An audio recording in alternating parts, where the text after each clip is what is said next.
Hello! Good morning! Good morning! Kumusta? Welcome to my YouTube channel. Nandito ako ngayon sa kwarto ko. Ayan. Nagliligpit ako ng aking mga gamit. Kasi mayroon tayong pupuntahan mga mare. So, na-invite tayo dun sa ninang ko.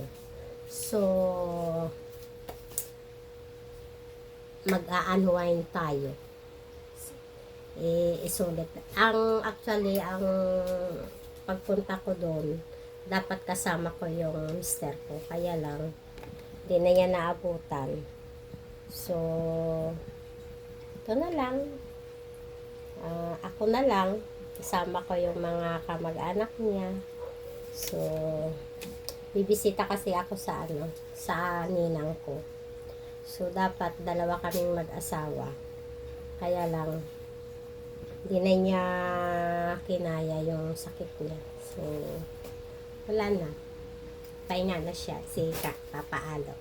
So, ngayon, ililigpit ko yung ating mga gamit. Ayan. Kasi, bukas ang alis namin. Kaya lang ngayon, linggo kasi ngayon eh. So, bukas ang alis namin ng hapon. So, nalungkat ko na yung mga dadalhin ko. Kasi, mahirap na yung rush hour ka magliligpit, diba? So, ayan. Pinatabi ko na yung aking mga dadalhin. So, yung iba na dadalhin ko, inilagay ko na sa maleta. Para sure. Tapos, mamaya, pagpipilian ko na lang kung ano yung dadalhin ko na yung tama lang sa mga 5 days. So, yun. So, ligpit-ligpit tayo sa ating mga dadalhin. Ang dami kong kalat mga mari. Ayan o. So, magdadala pala ako ng nagigising ko lang. Magdadala ako ng sombrero. Alam nyo ba guys, nawala yung payong ko. Ganda nung payong ko na yun eh. Matagal na sa akin. Kalimutan ko. Kasi naglamay kami kagabi. Pumunta ko dun sa asawa ng kabatch ng mister ko. So, naglamay kami. Nagdala ko ng payong kagabi kasi akala ko uulan. Nakalimutan ko rin. Doon ko siya nakalimutan sa waiting shade yung kung saan kami nagkita-kita ng mga kasama ko. Wala na yun. Buti sana kung doon sa bahay, sure na nandun pa. So, okay na. Bibili na lang tayo ulit. So, ito, nalungkat ko yung sombrero. Ito yung aking dadalhin. Ayan. Tapos, yung bag. Nandun na rin, meron na rin. Pero dadalhin ko to para umulan man or biglang umulan or biglang uminit, at least yung sombrero ilalagay lang natin siya sa bag. So, linis-linis. Ligpit-ligpit muna tayo mga Mars. Ayan. Tapos, itong mga nakalagay sa tinitingnan ko kasi nawawala yung aking charger. Yung bago kong charger, nawawala siya. So, alam ko na saan. So, titingnan natin. Kaya, mas maganda yung maaga kang magliligpit. Kasi yung mga kailangan mong dalhin, mahahanap mo pa, diba? Tapos, itong aking mga yung aking mga hinubad. Alam nyo ba, yan liligpitin natin, Ayan. Ayan. Nag-iisa lang ako, pero ang dami kong kalat. Diba? Kalat mo, ligpit mo, ganon. Alam nyo ba guys, kahapon, magkakaraoke ako. Bigla akong naiyak. Na-feel ko yung na-feel ko yung, alam mo yung parang kung feeling mo nag-iisa ka. Ganun. Hindi ko rin alam. Dumadating sa akin yung time na ganun. Hindi ko lang pinakikita sa mga anak ko. Ayaw kong makita nila akong hanggat maaari. Ayaw kong makita nila akong umiiyak.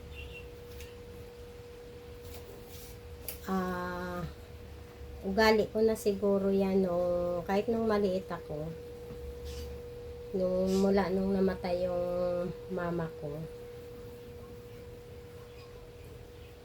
Ayaw kong parang kawawa ako. Ganun. Kasi pag napifeel ko yung ganun, parang lalo akong naaawa sa sarili ko. Pero syempre, tao lang tayo. Minsan dumadating yung kahinaan natin. Pero ganun talaga buhay. Kaya minsan nililibang ko yung sarili ko. Alam nyo ba, ang dami kong titiklopin. Kasi pag sinusuot ko at hindi bagay, tinatabi ko lang dyan,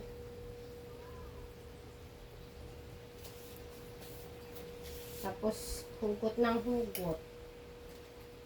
Kaya, dumadami yung aking ligpitin. Naamoy ko kasi halo-halo na ba?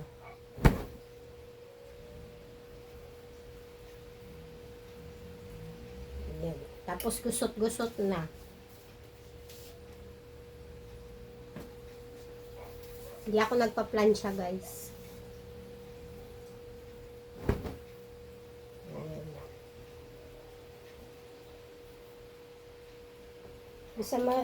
Masarap dalhin ito yung mga long sleeve. Lalo na tag-ulan.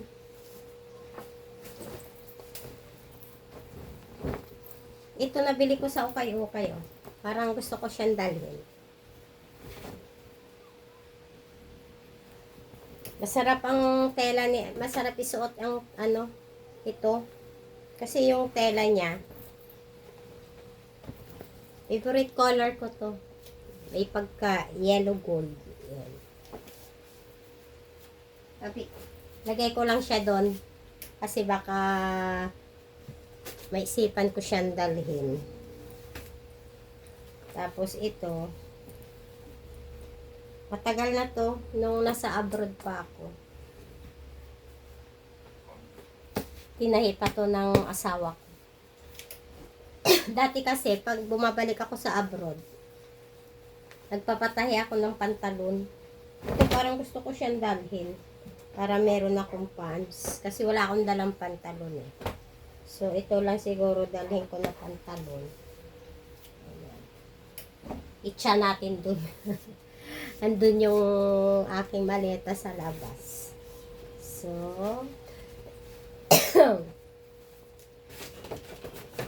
pag meron tayong ito kasi gusto ko sanang dalhin.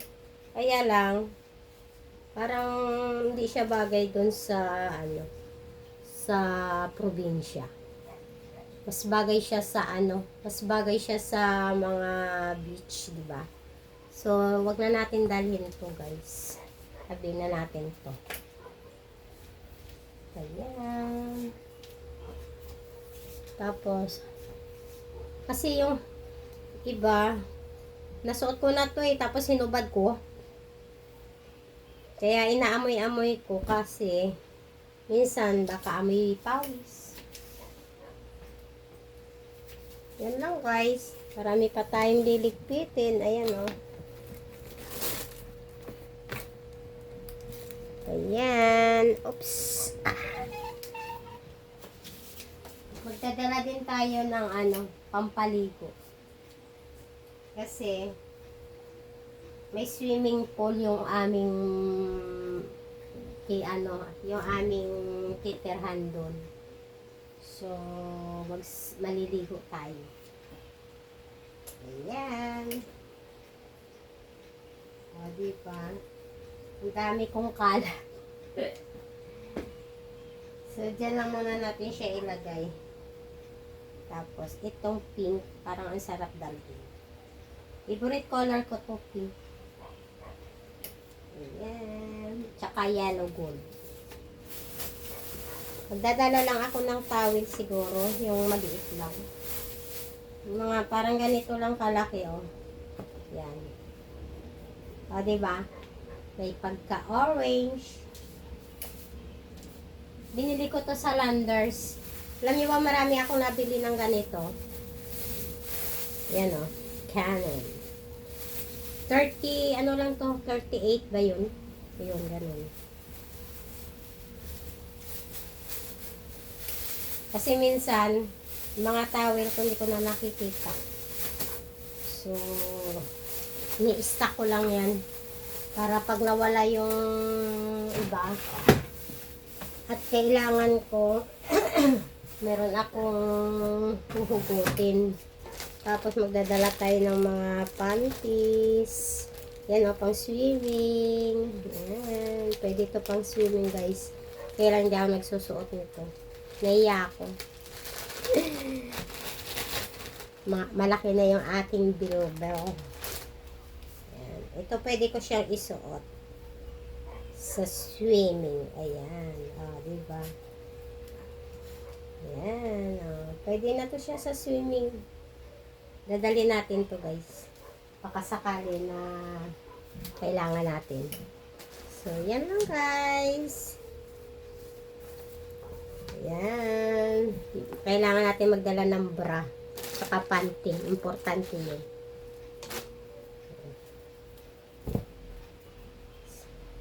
Tapos, mga sapatos, mga personal mong gamit, toothpaste, toothbrush, sabon, shampoo, tapos yung mga pangsakit sa ulo, mga gamot, ganun yung mga dadalhin natin kasi na mahirap pag nasa biyahe ka.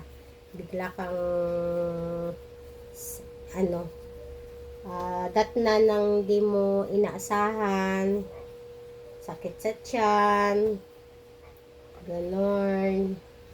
So, yan. Yung mga damit ng mga anak ko kasi to, minsan pag nakikita ko, tinatry ko kung kasya sa akin. Ito talaga kasya. Sexy kasi yung anak ko. Kaya hindi kasya sa akin. Mataba na tayo eh.